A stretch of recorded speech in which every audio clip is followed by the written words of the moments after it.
Hello friends. तो अगली हमारी स्टोरी है रुद्रप्रयाग का आदमखोर, the man eater of Rudraprayag. यह जो आदमखोर था इसने भारत से लेके पूरी दुनिया में सुर्खियां बटोरी थी। इसका नाम इतना बड़ा हो चुका था कि पूरे विश्व में इसके बारे में चर्चा थी। वर्ल्ड के सारे अखबारों में इसके पन्ने छपते थे। हर जगह गली मोहल्ला में इसकी कानाफूसी होती थी। तो जिम कॉर्बेट बोलते हैं, यदि आप हिंदू हैं और भारत के धूप के झुलसे मैदानों से हैं और आपकी इच्छा है, जैसा कि सभी अच्छे हिंदू करते हैं, केदारनाथ और बद्रीनाथ के सदियों पुराने मंदिरों की तीर्थ यात्रा करने की, तो आपको हरिद्वार से अपनी तीर्थ यात्रा शुरू करनी चाहिए।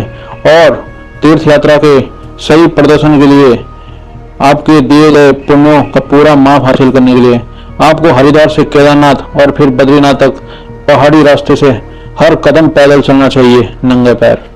उत्तराखंड में चार धाम यात्रा हिंदुओं के लिए एक महत्वपूर्ण तीर्थ यात्रा है। इसमें 4 पवित्र स्थल शामिल है: यमुनोत्री, गंगोत्री, केदारनाथ और बद्रीनाथ। हरिद्वार अक्सर इस यात्रा के लिए शुरुआती बिंदु है। हरिद्वार से शुरू होने वाली यात्रा में शामिल हो सकते हैं ऋषिकेश। उससे थोड़ा आगे बढ़ेंगे तो लक्ष्मण झूला मिलेगा। यहाँ तीर्थयात्री मार्ग पर एक झूलते हुए पुल पर गंगा के दाहिने किनारे से बाएं किनारे तक पार करता है। गंगा के बाएं किनारे से यात्रा करके आप गढ़वाल के प्राचीन राजधानी श्रीनगर पहुंच सकते हैं। यह शहर एक विस्तृत घाटी से बसा हुआ एक ऐतिहासिक, धार्मिक और व्यापारिक केंद्र है जो ऊंचे पहाड़ों से घिरा हुआ है।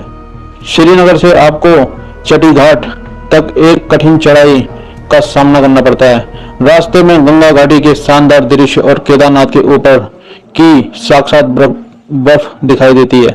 चटी घाट से एक और चढ़ाई आपको गुलाब राय तक ले जाएगी। फिर आप रुद्रप्रयाग पहुंचेंगे। यहाँ से रास्ता अलकनंदा के पार और मंदाकिनी के बाएं किनारे से केदारनाथ तक जाता है। रास्ता अत्यधिक खड़ी और अविश्वसनीय रूप से उबड़ खाबड़ है। आप जो संभावित इनाम चाहते हैं वह उस वर्तमान कीमत के लायक है जो आप चुकाते हैं, लेकिन एक अच्छा हिंदू होने के नाते आप यह सोचकर परिश्रम करते रहेंगे कि पुण्य बिना कष्ट के प्राप्त नहीं होता, और इस दुनिया में जितना अधिक कष्ट उतना ही अगली दुनिया में उतना बड़ा पुण्य, मतलब इनाम। तो आगे जिम कॉर्बेट बोलते हैं, यह कहानी मौत के साये की है जो गढ़वाल के पहाड़ों में घूमता था। रुद्रप्रयाग, जहाँ 2 पवित्र नदियां मिलती हैं, यहाँ एक भयावह हकीकत ने जन्म लिया। एक तेंदुए ने आदमखोर बनकर आतंक फैला दिया। उसे रुद्रप्रयाग का आदमखोर तेंदुआ कहा गया। भले ही उसका खूनी सफर कई गांवों तक फैला था। यह शिकारी जो आमतौर पर मांस खाता था, इंसानों का शिकार करने लगा। शायद इसकी वजह शवों का दाह संस्कार था जो नदियों के किनारे होता था। भूखा तेंदुआ उन अधजले अवशेषों को खाता और इंसानी मांस का आदी हो गया। तीर्थयात्री का मार्ग अब उसका शिकारगाह बन गया था, जहां हर मोड़ पर मौत का खतरा था। 18 की भयावह महामारी ने गढ़वाल को हिलाकर रख दिया। लोग इतनी तेजी से मरे कि उसका ठीक से अंतिम संस्कार भी नहीं हो पाया। शवों को नदियों की घाटियों में फेंक दिया गया था। एक भूखे तेंदुए ने इस लावारिस लाश को खाकर इंसानी गोश्त का स्वाद चख लिया। जब महामारी खत्म हुई तो उस नरभक्षी ने अपना भोजन स्रोत बंद पाया। अब उसने जिंदा इंसानों का शिकार करना शुरू कर दिया। 8 लंबे डरावने सालों तक रुद्रप्रयाग का आदमखोर तेंदुआ मौत का दूसरा नाम बन गया। उसने 125 से अधिक लोगों को बेरहमी से मार डाला। अक्सर उसने शिकार को लंबी दूरी तक खींचकर ले जाया करता था। यह सिर्फ एक जानवर की कहानी नहीं, बल्कि प्रकृति के खूनी इंतकाम की एक सच्ची और भयावह दास्तां है। आधिकारिक तौर पर भले ही आदमखोर जानवर के शिकारों की संख्या कम दर्ज की जाती हो, क्योंकि बाद में मर जाने वालों को उसमें नहीं गिना जाता, लेकिन हकीकत और भी भयावह थी। यह संभव था कि एक ही नरभक्षी ने कहीं ज्यादा लोगों को मारा हो, खासकर अगर वह लंबे समय तक सक्रिय रहा हो। तो पहला चैप्टर है दहशत। उस आदमखोर तेंदुए को इंसानी मांस की इस कदर लग गई थी इसका अंदाजा आप इस घटना से लगा सकते हैं कि एक बार एक लड़का जो केवल 14 साल का था, जो 40 बकरियों का चरवाहा था, हर शाम को जब वो जंगल से बकरियां चराकर वापस आता तो उसे खाना दे दिया जाता था। उसके बाद वह बकरियों के साथ एक कमरे में बंद हो जाता था। यह कमरा एक लंबे 2 मंजिले मकान की भूमिल पर बना था और ऊपरी मंजिल पर उस लड़का और बकरियों का मालिक रहता था। लड़के के कमरे के बाएं किनारे पर एक बार सी लगाकर सोने की जगह बना रखी थी। इस कमरे में कोई खिड़की नहीं थी और एक ही दरवाजा था। जब लड़का और बकरियां सुरक्षित अंदर पहुंचते तो उसका मालिक दरवाजा बंद करता और दरवाजे पर सांगल चढ़ा देता।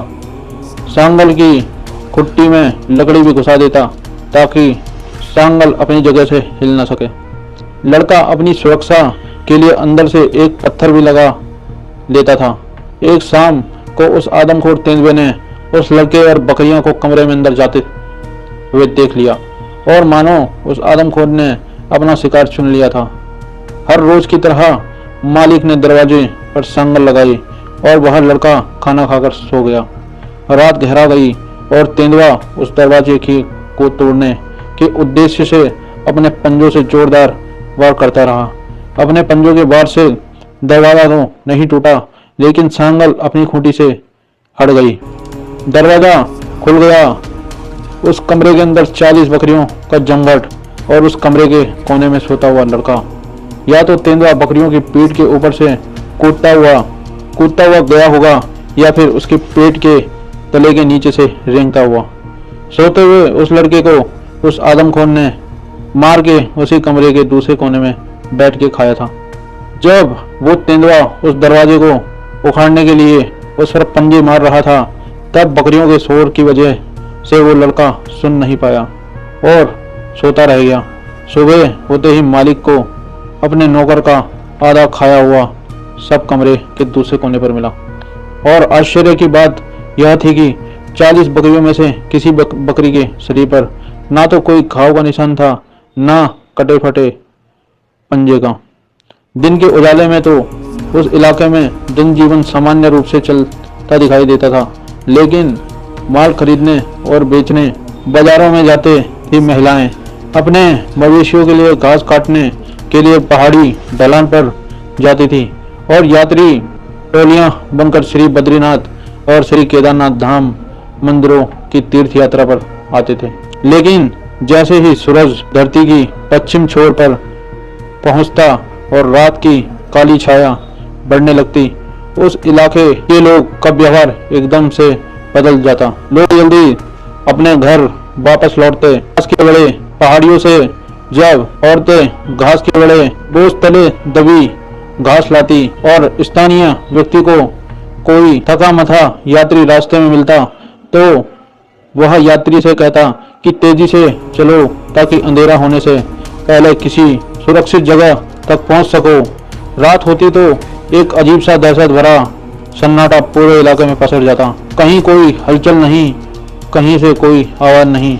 सब लोग दरवाजे बंद करके अपने घरों में कैद हो जाते हैं और ना जाने कितने ही परिवारों ने तो बचाव के लिए अपने घरों में अतिरिक्त दरवाजा भी लगा रखा था।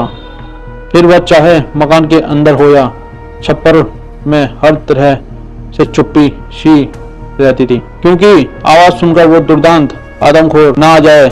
इतिहास में पहले कोई भी कर्फ्यू इतनी सख्ती से नहीं लगाया गया था और ना ही इतनी कड़ाई से कभी इसका पालन किया गया था जितनी कड़ाई से इस नरबख्शी ने रुद्रप्रयाग में लागू करवाया। तो आइए मैं आपको ले चलता हूँ सन 1918 में और इतिहास दिखाता हूँ उस नरबख्शी की, जिसने गढ़वाल के उस 500 वर्ग मील इलाके के लोगों से घिरा था और उन्होंने उसे झेला था आदमखोर के रूप में। इसके अलावा हर साल उन 60,000 तीर्थ यात्रियों ने भी यह आतंक भोगा जो सन 1918 से लेकर 1926 तक यात्रा पर आए थे।